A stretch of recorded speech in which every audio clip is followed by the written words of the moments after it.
I shouldn't have been driving her home, not alone, not like this.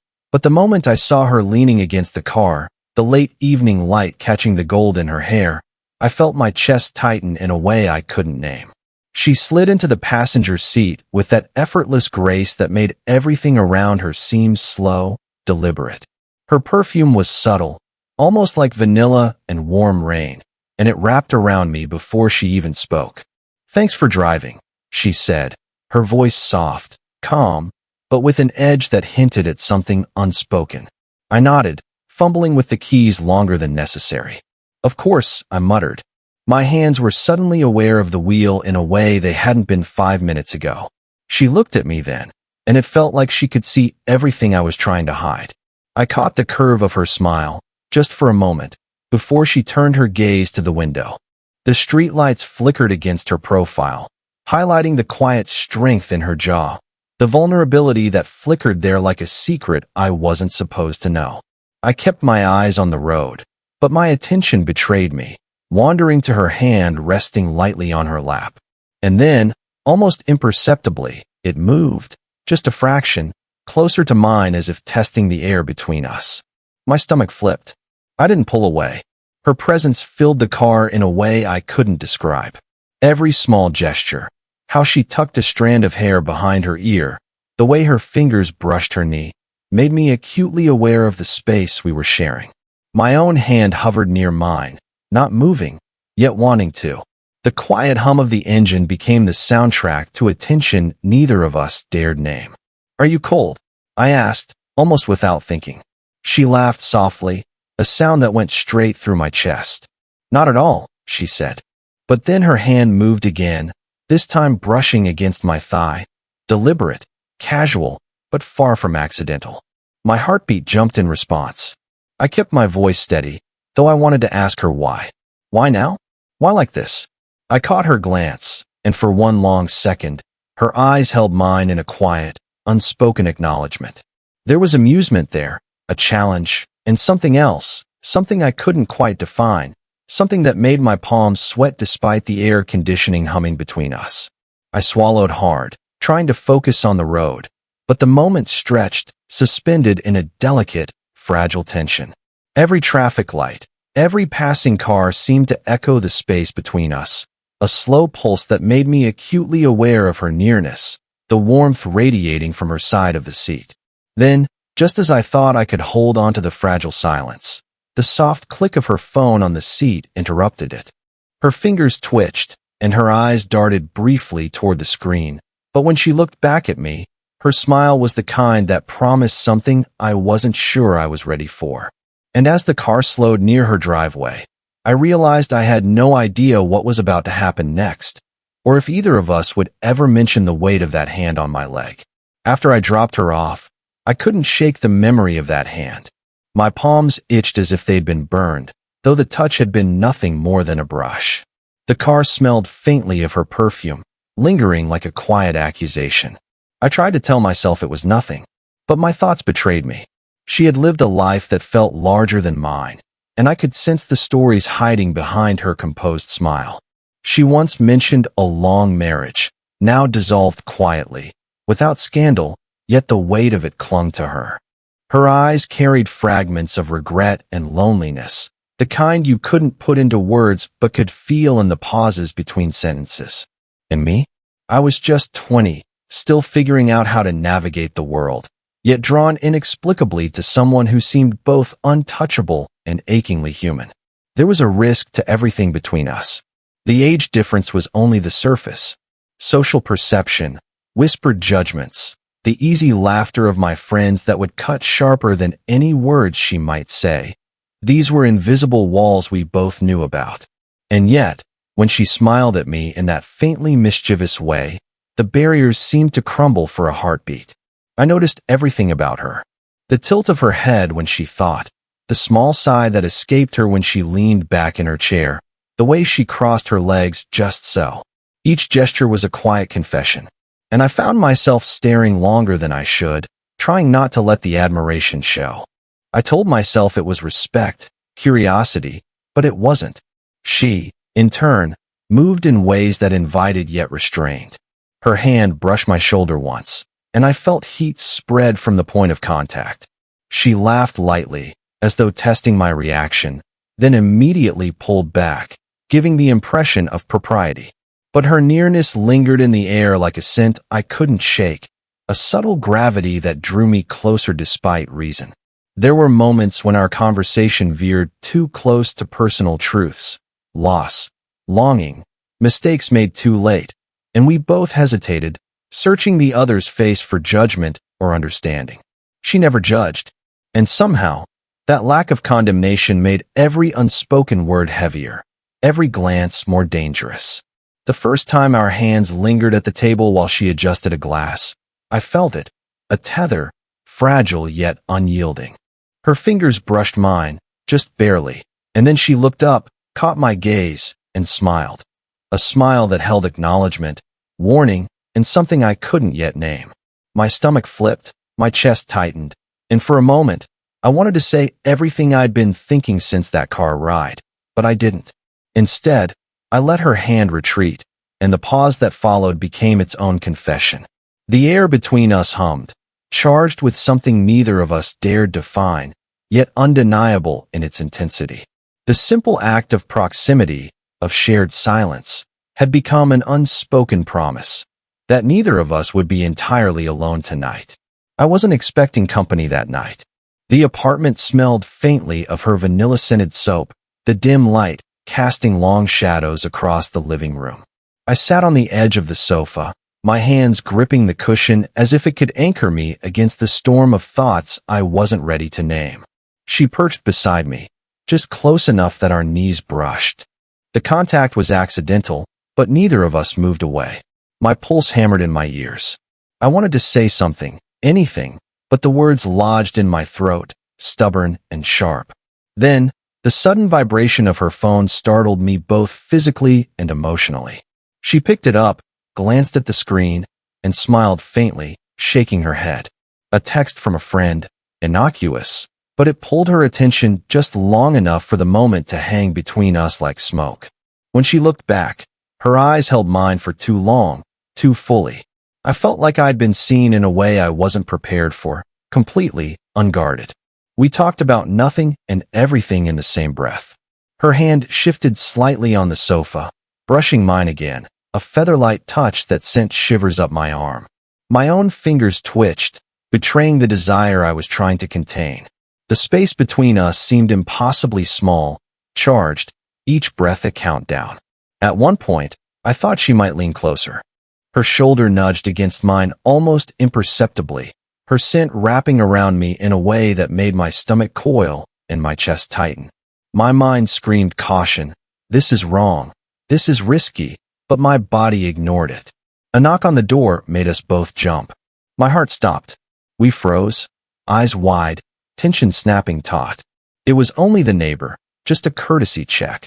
But for a moment, the proximity between us felt dangerous, illicit, as if someone could see exactly what neither of us dared to admit. When the knock faded, she exhaled slowly, her hand brushing mine once more as if testing gravity. I noticed the small intake of breath, her chest rising slightly closer to mine than necessity demanded. I wanted to close the remaining distance, to let the brush of lips speak words we hadn't yet said, but the moment was fragile, almost sacred, and we both pulled back, though reluctantly.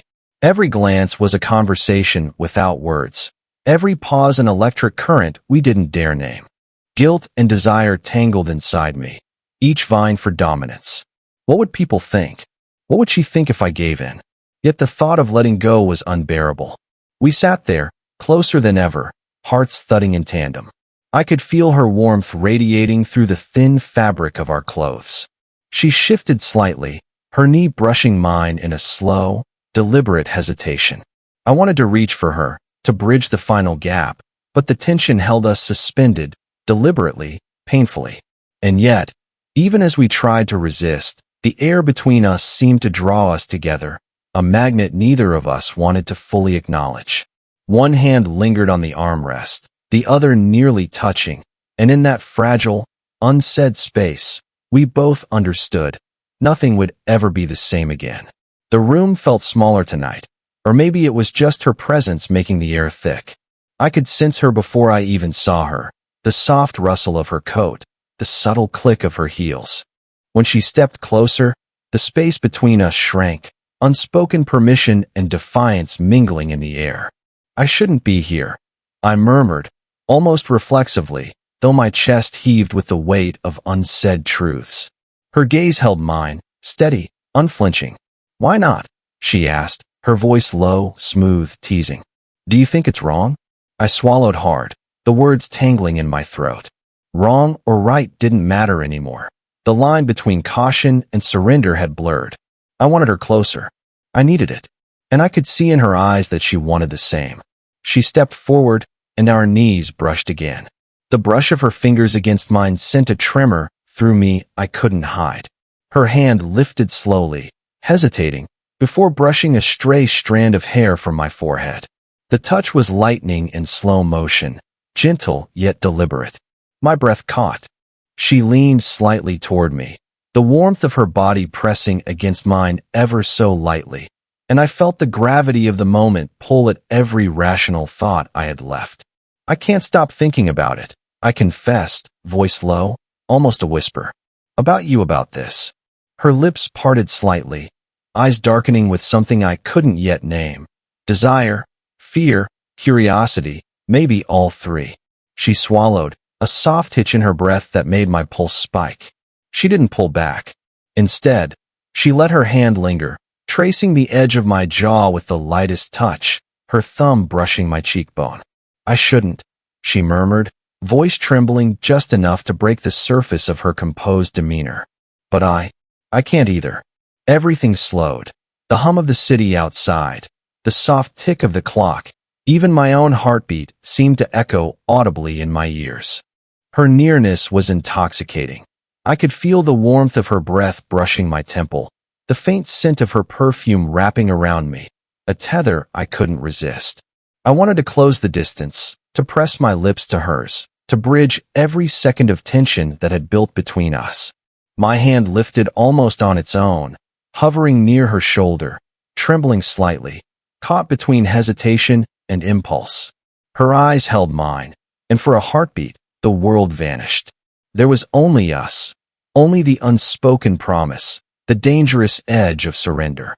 And just as I leaned closer, ready to cross the line we had circled for weeks, the sound of the door clicking open shattered the spell. A shadow fell across the room, a sudden presence interrupting the fragile intimacy, and we froze, suspended on the brink, every nerve screaming with the almost touch we hadn't yet completed. We hadn't spoken since the interruption, but the air between us still thrummed with the echo of what almost happened. I could feel her presence even when she wasn't moving, a quiet gravity pulling at my thoughts. The room smelled faintly of her perfume, sweet and lingering, a reminder that nothing had gone back to normal. Then she spoke, softly, almost reluctantly. I didn't tell you something before. Her eyes searched mine, hesitant, vulnerable in a way I hadn't seen until now. My stomach twisted, a mixture of anticipation and dread. What is it? I asked, voice steady, though my hands itched to reach for her. She swallowed, fingers brushing against her own arm in that subtle, nervous motion that made my pulse spike. I know you think this is casual, that it's just, she paused, the words catching, that it's nothing serious. But I felt more than I let on, longer than I should have. I froze, every muscle tightening. The admission hit harder than I'd expected, a surge of desire tangled with guilt. My hand lifted slightly, hovering near hers, but I didn't move. I wasn't sure if moving closer would be brave or reckless. She stepped back a fraction, though our knees still brushed. The movement was both a withdrawal and a test, and I felt my chest tighten. Her gaze lingered on mine, searching, waiting, daring me to respond. I wanted to speak, to confess, to reach across that thin space, but my voice felt heavy, trapped in my throat. I didn't want you to know this, not like this, she continued, her lips trembling just slightly, the faintest quiver I could see from where I sat today, because I was afraid it would ruin everything. I swallowed, aware of the tension in my own body, the way my fingers twitched, the low hum of blood in my ears. Every instinct screamed to bridge the gap between us, to let the heat and the longing dissolve the hesitation. But there was fear too, fear of what it meant, of what others might think, of how fragile the moment was. Her hand lifted unconsciously, brushing against my shoulder as she shifted closer, testing me. The contact was electric. My breath caught, short, uneven. Her nearness, the warmth of her body, the subtle scent of her hair, it all pressed into me, impossible to ignore. "I can't stop thinking about you," she whispered, her voice just above the hum of the city outside. "Even when I try." The words hung between us, heavy and undeniable. My own hands itched to move, to close the remaining distance, to let the tension explode into something neither of us could reverse. But a sudden glance at the doorway reminded me how precarious we were, how fragile the line was. And yet, in that moment, suspended between desire and hesitation, fear and longing, the choice became clear. We couldn't remain where we were. Something had to give. Something had to happen. The apartment felt impossibly small tonight, as if the walls themselves were holding their breath, waiting for what was about to happen. She stood by the window, the city lights spilling across her face, and I could see every flicker of uncertainty, every trace of longing that had been building for weeks. I stepped closer, just enough that the warmth of her body brushed mine. Her eyes widened slightly, then softened, and I felt the pull, the quiet gravity between us that had been impossible to deny. My hands trembled, hovering near her shoulders, unsure whether to close the gap or let the moment slip away. "I can't pretend anymore," I whispered, my voice low, almost trembling. "I don't want to." She let out a soft breath, the faintest smile tugging at her lips. "Neither can I," she admitted, her voice barely above a whisper, fragile yet resolute.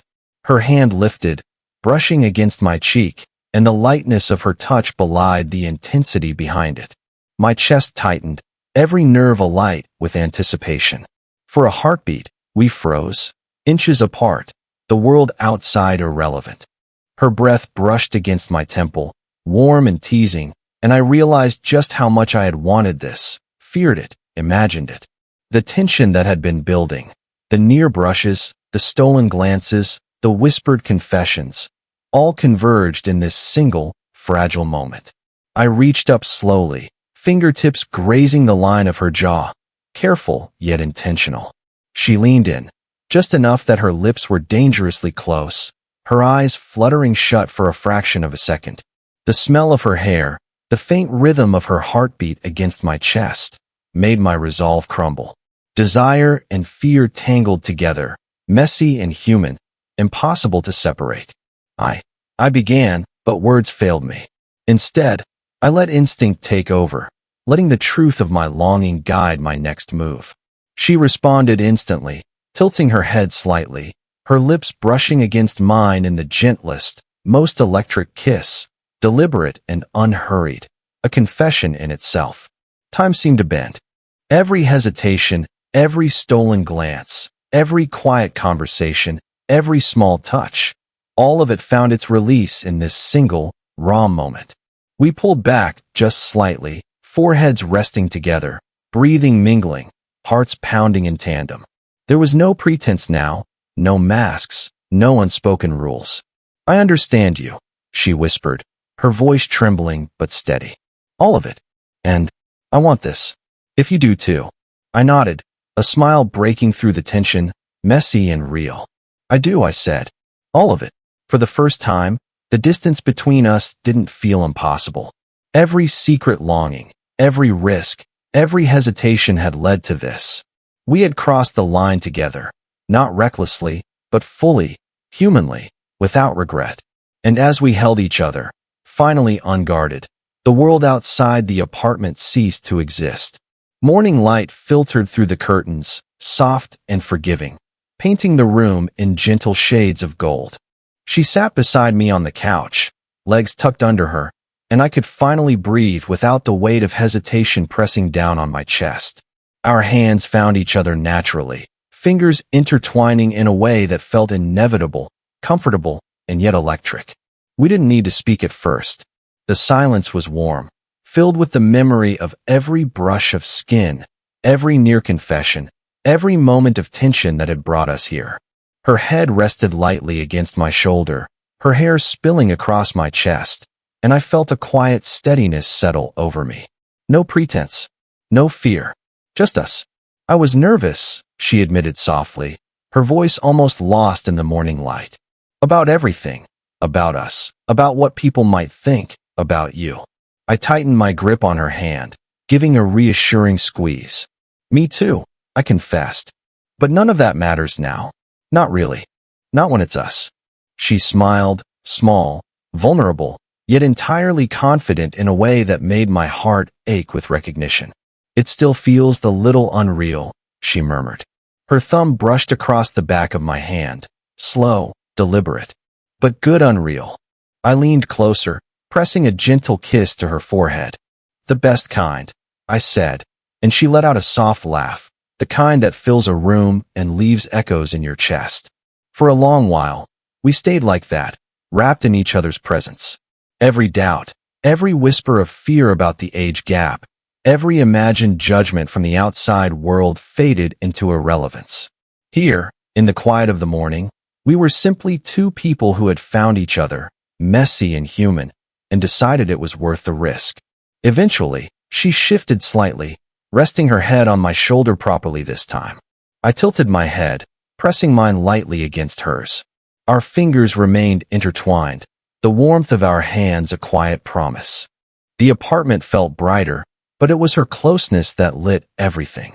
I think, I've wanted this for longer than I realized, she whispered. Me too, I said, voice low, steady. More than I can put into words. And just like that, the world outside no longer mattered.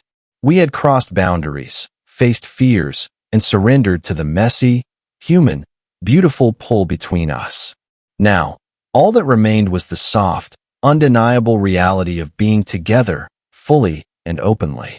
We stayed that way, connected, hands entwined, foreheads touching, letting the quiet intimacy of the morning speak for everything we hadn't yet said.